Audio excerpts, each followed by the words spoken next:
MBN 특별대담 대선 후보에게 듣는다. 오늘은 마을 이장에서 장관, 도지사를 거쳐 재선 의원까지 다채로운 경력의 소유자 더불어민주당 김두관 후보 모셨습니다. 어서 오십시오. 예, 반갑습니다.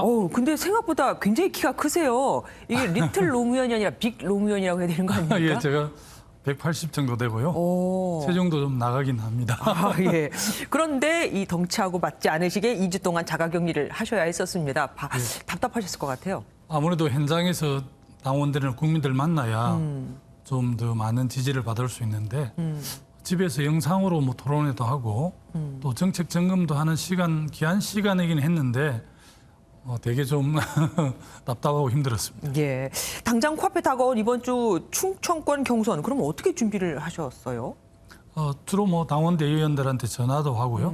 문자 메시지도 보내고 또 우리 조직팀에 가서 현장에 가서 뭐 설득도 하고 그러는데요.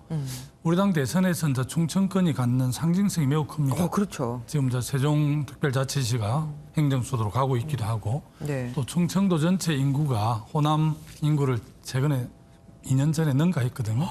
그래서 실제 대선에서 중원을 많이 이렇게 획득해야 승리한다는 건데 실제 역대 대선에서 충북에서 승리한 모든 후보들이 승리했던 그런 기록이 있더라고요. 네. 요즘에 명락대전이라 해서 좀 두 후보가 굉장히 치열하게 붙고 있지 않습니까? 예. 그런데 후보님 보시면은 유달리 이낙연 전 대표에게 쓴소리를 많이 하시더라고요. 최근에 이제 이낙연 후보하고 이재명 후보하고 치열하게 공방을 주고받는데 특히 이제 세종특별자치시 행정수도와 관련해서 이낙연 후보께서 2004년 국정감사하고 2017년 총리 재임 시에 세종특별시 행정수도가 완전히 이전하는 것에 대해서 좀 반대 입장을 내셨더라고요. 그리고 이제 노무현 대통령이 2004년 탄핵의 문제에 대해서도 좀 명확하지가 않고 아무래도 이제 국정을 이끄는 대통령이 되실 분들은 좀 정치적 중요 사안에 대해서 자기 입장이 좀 분명해야 되잖아요. 그런 점에서 좀 아쉬움을 지적했죠. 그러면 이낙연 후보가 만약에 결선에 올라서 다른 후보하고 연합군을 만들게 되면 그쪽으로 편을 서지 않으실 건가요? 아니, 그러지는 않고요. 네. 한 달 안에 많은 변수들이 있을 거라고 보고요. 저는 뭐 수도권의 이재명, 호남의 이낙연, 영남의 김두관 이렇게 3파전으로 전망을 하고 있고. 네. 부동산 문제는 어떻게 푸실 생각이세요? 1가구 1주택만 허용을 하면 아무래도 서울에다 많이 몰릴 거기 때문에 그러면은 지방은 붕괴된다는 말도 있습니다. 부동산 문제가 쉬웠으면 역대 정부에서 쉽게 풀었을 겁니다. 근본적으로는 산업 정책을 통해서 균형 발전을 이룩하지 않으면 수도권 집값, 부동산, 뭐 환경, 교통 이런 문제들 해결될 수 없죠.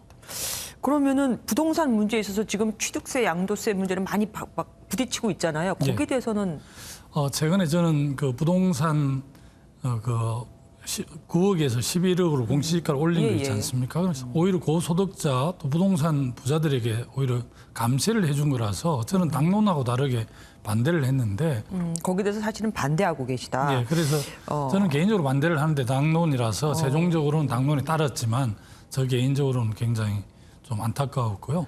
다주택 임대 사업자들에 대한 특혜가 굉장히 많거든요. 취득세, 등록세, 건강보험료도 면제를 해주잖아요. 네. 마포구에 사는 41살 홍길동 씨는 874채를 갖고 있는데 건강보험료도 깎아주니까 그 특혜를 그렇게 굉장히 특별하고 좀 별로 안 되는 소수의 인원만 갖고 예를 들면 안 되지 않습니까? 그런 측면도 있지만 지금 다주택 임대 사업자들이 보유하고 있는 주택 수가 165만 채인데요.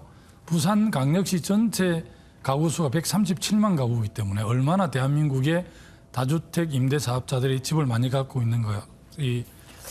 근데 통계로 나와 있고. 빈대 잡자고 초과상관 태운단 말이 있잖아요. 물론 1가구 1주택을 저는 가감하게 이제 국가 정책으로 시행해야 되겠지만 거주하는 주택은 1가구 2주택도 할 수 있고 3주택도 하는데 다주택자에 대해서는 좀 더 세금을 중과하는 게 맞고 특히 이제 신혼부부, 청년들, 무주택자들은 공공기관인 LH에서 택지를 조성해서 민간 건설한테 분양을 하잖아요. 그런데 분양하지 말고 직접 시공을 해서 원가에 주택 공급을 함으로 해서 무주택자나 또 청년들, 신혼부부들이 집을 좀 쉽게 구할 수 있도록 나는 뭐 정부의 의지에 달려 있다 생각을 합니다. 그러면은 젊은 사람들한테 왜 대출 규제를 많이 해서 집을 사기 힘들게 만든 거 거기에 대해서는 어떻게 생각하세요? 사실은 지금 주택 가격이 굉장히 상승을 했잖아요. 상승하니까 대출을 엄청나게 많이 받아야만이 자기 주택을 가질 수 있는데 그 정책은 일시적으로는 도움이 될지 모르겠지만 장기적으로 도움이 안 된다고 저는 보고 있습니다. 알겠습니다.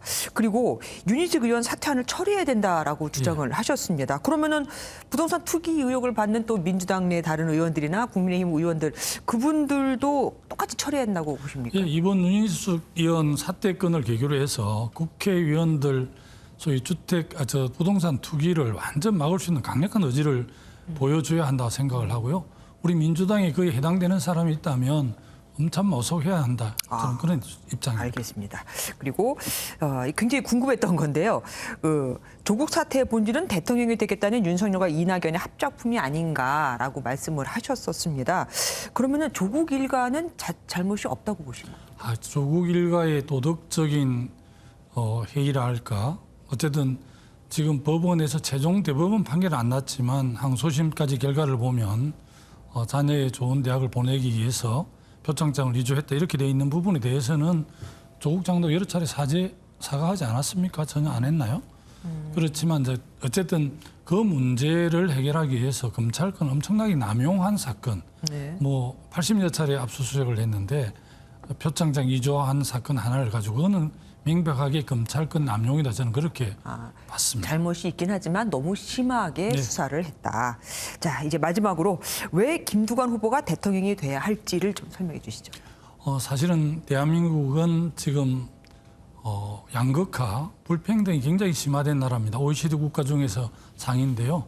저는 이 불평등과 양극화를 가감한 자치분권과 급진적 균형 발전을 통해서만 해결할 수 있고 그것이 몸으로 체화되어 있는 후보, 지금 다 많은 대선 후보들이 지방 분권과 균형 발전을 이야기하지만 어떻게 보면 이분들은 인테리어 정도를 바꾸겠다는 분들이라면 저는 대들보를 옮겨서라도 대한민국을 재구조화하겠다. 이거는 저밖에 할 수 없다. 저는 감히 그렇게 생각을 하고 이번 20대 대선에 출마하게 됐습니다. 예, 말씀 감사합니다. 지금까지 김두관 후보와 함께했습니다. 고맙습니다. 네, 감사합니다.